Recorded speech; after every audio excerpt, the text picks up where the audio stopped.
Buffalo Bill presented the real Lakota Indians that people had read about in the dime novels who would attack the stagecoach.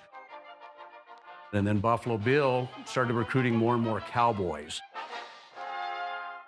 He presented dramatic reenactments like the Battle of Summit Springs. And of course, the cowboys saved the day.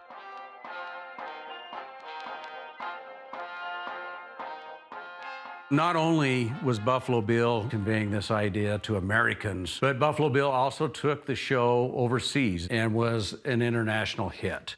He appeared before Queen Victoria, appeared in France, Spain, Italy, Germany, the Austro-Hungarian Empire. So a lot of Europeans were exposed to the cowboy as the ideal American. So why would somebody named Bill Cody call himself Buffalo Bill Cody rather than Cowboy Bill Cody?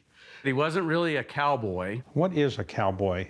A cowboy is basically a common worker, no different than a coal miner or a lumberjack. But with this difference, they were given a lot of trust. I mean, they were really independent workers. They did not have a foreman breathing down their neck. A lot of people thought that cowboys were just these ruffians that came into town and shot the place up. I don't think they really realized the important role cowboys were playing in feeding the growing United States. So we're going into the Buffalo Bill vault where we keep our Buffalo Bill collections. So this is about as close as you'll ever come to rummaging through Buffalo Bill's closet. This was worn by Buffalo Bill Cody while he was performing in the Wild West. This was actually worn by him? Yes, and all of the beadwork was completed by the Lakota women who were traveling along with the Wild West. You can see it's really quite cross-cultural because you have the beadwork as well as the European style, but the fringes, the beadwork, all reflective of the Plains Indian culture.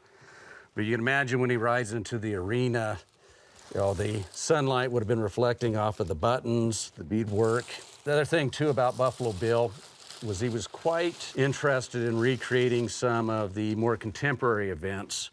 So here you'll see on the back of the jacket the American flag and the Cuban flag.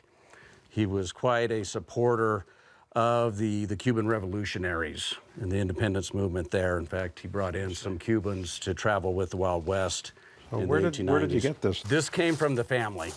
And this is one of the few objects that we will allow visitors to handle. So this is actually a hat that belonged to Buffalo Bill Cody. You could put this on and say you've actually worn Buffalo Bill's hat. Wow. All right, here I am with Buffalo Bill's hat. I hope he's not turning over in his grave as I think you're ready for the rodeo act. I should have been a cowboy. I always had it in my mind to be a cowboy.